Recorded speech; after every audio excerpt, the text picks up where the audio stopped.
So good afternoon, नमस्कार, welcome to my channel.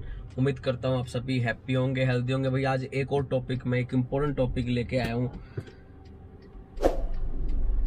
Top variant versus base variant. जी हाँ, कि टॉप वेरिएंट मतलब फायदे का होता है या बेस वेरिएंट हमें लेना चाहिए। दोस्तों देखो, मेरा ये एक्सपीरियंस है जो मैं आपके सामने शेयर करूंगा और ये वीडियो बहुत इंपॉर्टेंट है, आखिर तक देखना। मैंने टॉप वेरिएंट, जैसा कि आपको पता है कि WRV का मैंने टॉप वेरिएंट परचेस किया था दिसंबर 2017 में, 27 दिसंबर 2017 में। सेंट्रो का भी लगभग मेरे पास टॉप वेरिएंट ही है, सेकंड टॉप वेरिएंट कह सकते हैं और CNG का टॉप वेरिएंट कह सकते हैं। इससे पहले मेरे पास इटोस का बेस वेरिएंट था GD। जी हाँ, 2012 का, जो 2012 का मॉडल था, जो कि मैंने 2018 में सेल कर दिया था। तो मैं आपको एक फायदे बताता हूँ यार, और मैंने आज एक अच्छी स्टैटिक भी निकाला, एक इम्पोर्टेंट, जो मैं अभी आपको बताऊंगा कि यार टॉप मॉडल के फायदे क्या होते हैं। टॉप मॉडल के फायदे ये होते हैं कि एक आपको लग्जरी फीलिंग आती है, जैसे कि जैसे कि मैंने परचेस किया था WRV, उसमें एक लग्जरी फीलिंग आती थी। उस टाइम सनरूफ होता था, नया नया आया था, क्रूज कंट्रोल होता था, वो भी मेरे को नया ही था उस समय। Automatic climate control, rear AC, हालांकि WRV में रियर AC नहीं है, लेकिन टॉप वेरिएंट पे तकरीबन सभी गाड़ियों में रियर AC आता है, मारुति की गाड़ियों को छोड़ दे तो आप। तो ये चीजें आपको मतलब बेस वेरिएंट में नहीं मिलती। रियर AC तो कुछ कंपनियां दे देती हैं रियर AC, लेकिन टॉप वेरिएंट में ये सब चीजें मिल जाती हैं। लेकिन यार बहुत मतलब आपको ना बेस वेरिएंट के फायदे नजर आएंगे,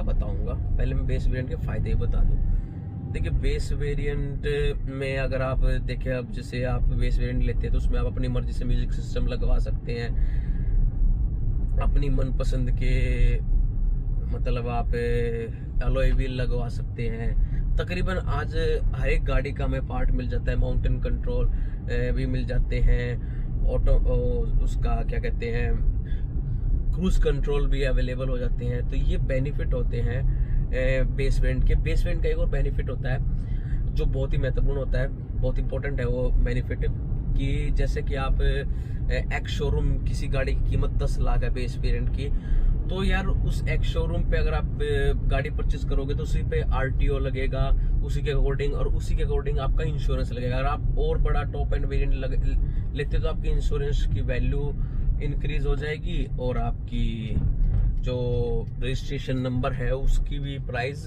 इंक्रीज हो जाएगा। तो ये प्राइस डाउन हो जाता है और ईयर टू ईयर इंश्योरेंस भी आपका कम लगता है। तो ये बेनिफिट होता है बेस वेरिएंट का। लेकिन आप कुछ चीजें ऐसी होती हैं बेस वेरिएंट पे जो आप नहीं इंस्टॉल करवा सकते, जैसे कि रियर AC हो गया, क्रूज कंट्रोल तो अवेलेबल है, ऑटोमेटिक क्लाइमेट कंट्रोल हो गया, सनरूफ हो गया, ये पुश स्टार्ट स्टॉप बटन हो गया। तो ये चीजें आप नहीं लगवा सकते दोस्तों। अब सबसे बड़ी बात मैं बताऊं, जो मेरा एक्सपीरियंस है टॉप वेरिएंट का, तो भाई टॉप वेरिएंट लेने का कोई फायदा नहीं है। मेरा एक्सपीरियंस जो कहता है, यह सनरूफ का कोई बेनिफिट ही नहीं है, खासकर Indian weather, north Indian weather के अकॉर्डिंग। सर्दियों में यार ठंड लगी, गर्मियों में इतनी गर्मी होती है, आपको साल में 10 या 12 बार आपकी गाड़ी हिल स्टेशन पे जाएगी। ठीक है, सनरूफ इतना बड़ा नहीं होता कॉम्पैक्ट SUV का या सिडान का कि आप मतलब उसमें 2 आदमी पर्सन निकल जाए, नहीं। सनरूफ होते हैं जैसे कि आपका पेनोरामिक सनरूफ हो गया, इंडिवर का जो सनरूफ है वो बड़े हैं। लेकिन आपको बता दूं, ये सनरूफ भी आपकी बिल्ड क्वालिटी के लिए ठीक नहीं रहते, क्योंकि जो सनरूफ का जो शीशा है वो कितना ही मोटा हो, लेकिन वो स्टील की बराबरी नहीं कर सकता। तो कहीं ना कहीं अगर आप खुदा ना खास्ता आपकी गाड़ी का एक्सीडेंट हो जाए या गाड़ी पलट जाए तो प्रॉब्लम हो सकती है, उसमें आपकी बिल्ड क्वालिटी बिगड़ सकती है। जी हाँ, आपकी बिल्ड क्वालिटी बिगड़ जाएगी तो कोई फायदा नहीं। अभी मेरे साथ एक इंसिडेंट हुआ था जब मैंने गाड़ी परचेस करी थी 2017 दिसंबर में। तो 6-7 महीने बाद कुछ गाड़ी में दिक्कत आ गई थी, और इसका जो सिस्टम है लॉक अनलॉक का वो नहीं हो रहा था, पुश स्टार्ट स्टॉप बटन भी काम नहीं कर रहा था, कुछ मतलब सब कुछ गाड़ी का सिस्टम बिगड़ गया था। तो कंपनी ने वारंटी में दी तो पुश स्टार्ट स्टॉप बटन भी चेंज करा, नहीं वो प्रॉब्लम को सॉल्व नहीं हुई। तो कंपनी ने पूरी गाड़ी खोला, इधर से खोला तो पता चला कि चूहों ने, और वो चूहे मिले भी थे गाड़ी के अंदर, वायर कट कर दी। अब उसका तो भाई वारंटी में आता नहीं, और इंश्योरेंस का मुझे ध्यान नहीं कि शायद उसमें हमने शायद मेरे फादर ने इंश्योरेंस लेने से मना कर दिया कि नई गाड़ी है कि अभी इंश्योरेंस नहीं लेते। तो हमने 25,000 पे करे थे, 25,000। तो आप मतलब 25,000 रुपये वायर कट के, नहीं यार, मैं इसीलिए कह रहा हूँ कि टॉप एंड वेरिएंट का कोई फायदा नहीं है। तो दोस्तों ये रीजन है कि मैं खुश नहीं हूँ टॉप एंड वेरिएंट से, लेकिन बिल्कुल बेस वेरिएंट से भी मैं ये एडवाइस दूंगा कि भाई बिल्कुल बेस वेरिएंट आप लो। अभी मैं आपके सामने ना एक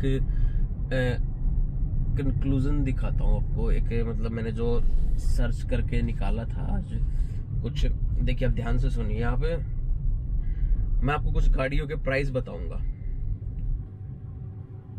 टाटा नेक्सॉन, जी हाँ, टाटा नेक्सॉन जो कि सबसे मतलब सेकंड सेफेस्ट एसयूवी मानी जाती है, उसके टॉप वेरिएंट डीजल का मैनुअल का प्राइस रेट है ऑन रोड 14,38,000 रुपए। उसके बाद आती है XUV 300 का टॉप वेरिएंट मैनुअल में W8 ऑप्शनल, उसका प्राइस ऑन रोड प्राइस है 14,50,000 रुपए। फिर आती है Honda venue SX optional 1.5 diesel dual tone में, इसका टॉप वेरिएंट का प्राइस है मैनुअल में 13,53,000 रुपए। फिर आती है किया सोनेट GTX प्लस, आप सुनते रहिए, इसका जो ऑन रोड प्राइस है 14,16,000 रुपए। अब आपको मैं बताता हूं सेल्टोस के सेकंड बेस मॉडल HTK का डीजल का मैनुअल का ऑन रोड प्राइस है 13,32,000 रुपए। यानी उनके सभी जो टॉप एंड वेरिएंट है उनसे कम प्राइस है, उनसे कम है। इसके अलावा Creta EX second base model है, उसके डीजल का 13,80,000 रुपए ऑन रोड प्राइस है, जो सिर्फ वेन्यू से 30,000 रुपए ज्यादा है टॉप एंड वेरिएंट से। तो यार मैं आप लोगों को कहूंगा कि अगर आपका मतलब एक मन में ही है कि आपने बिठा रखा कि भाई नहीं मेरे को तो गाड़ी का टॉप एंड वेरिएंट लेना है, तो अलग बात है। लेकिन उन लोग जिनके अंदर कंफ्यूजन होता है, मैं उन लोगों के लिए कहूंगा कि आप जब इतने पैसे दे के आप टॉप एंड वेरिएंट खरीद रहे हो, तो क्यों ना आप अपर सेगमेंट का सेकंड बेस मॉडल खरीदे। आप क्रेटा का, सेल्टोस का सेकंड बेस मॉडल खरीद सकते हैं, और वो भी इनसे कम प्राइस में, आपको बेनिफिट ही होगा। तो आप टॉप एंड वेरिएंट की तरफ मत जाएं, कुछ नहीं है यार टॉप एंड वेरिएंट में। आप सेकंड बेस, मैं बेस भी नहीं कहूंगा आपको, मैं आपको सेकंड बेस मॉडल लूंगा। आप किसी भी गाड़ी का, अगर आप कोई हैचबैक ले रहे हो उसका टॉप एंड वेरिएंट, तो वहां पर आप कॉम्पैक्ट एसयूवी का सेकंड बेस मॉडल ले सकते हैं। टाटा नेक्सॉन का प्राइस है वो एक बलेनो के हैचबैक के टॉप मॉडल के, और उसका XM का इक्वल प्राइस है। XUV W6 का प्राइस भी उतने ही मिल जाएगा आपको बलेनो के टॉप एंड वेरिएंट के बराबर। तो मतलब आप टॉप एंड वेरिएंट को छोड़कर अगले सेगमेंट में जा सकते हैं और उसका सेकंड बेस मॉडल आपको मिल जाएगा। देखिए ये मैंने आपको बेनिफिट वाली चीज बताई है कि आपको टॉप एंड वेरिएंट को छोड़ देना चाहिए, कोई फायदा नहीं है। इसमें मेंटेनेंस भी बहुत ज्यादा आती है क्योंकि बहुत से सेफ्टी फीचर्स होते हैं। देखो भाई, तो सेफ्टी फीचर तो आपको तकरीबन सभी गाड़ियों में मिल ही जाएगी बेस मॉडल से ही। डुअल एयरबैग मिल रहे हैं, ABS मिल रहे हैं, ED मिल रहे हैं, तो कोई बड़ी प्रॉब्लम नहीं है सेफ्टी फीचर्स में, सभी स्टैंडर्ड है हो चुके हैं अब तो यार मेरे को लगता है कि आप लोग को मेरी बात समझ में आ गई, जो मैं समझाने की कोशिश कर रहा हूँ कि आप अगर कंफ्यूज है तो मैं ये कहूँगा किसी गाड़ी के टॉप एंड वेरिएंट पे जा रहे हैं तो बेटर है आप अपर सेगमेंट, यानी एक सेगमेंट ऊपर आप जाइए और उसके बेस सेकंड बेस मॉडल आपको आराम से मिल जाएगा। और मैं तो कहता हूँ ये सेकंड बेस मॉडल होते हैं ना किसी भी ब्रांड के, वो वैल्यू फॉर मनी होते हैं। आपको जहाँ चेंज करवाने की जरूरत नहीं है, म्यूजिक सिस्टम भी उसमें मिल जाता है, आपके कंट्रोल भी मिल जाते हैं। एक एलॉय व्हील को छोड़कर तकरीबन आपको सारी चीजें मिल जाती है जो बेसिक होती है, और एलॉय व्हील आप बाहर से लगवा सकते हो, कोई बड़ा इशू नहीं है। हर कंपनी अपना एक ना एक ऐसा मॉडल निकालती है जिसे हम वैल्यू फॉर मनी कहते हैं, आपको उस मॉडल की तरफ जाना चाहिए। तो दोस्तों, उम्मीद करता हूँ आपको मेरा ये वीडियो अच्छा लगा होगा। सब्सक्राइब करो चैनल को ताकि नेक्स्ट वीडियो की नोटिफिकेशन मिल जाए। तब तक के लिए बाय एंड टेक केयर।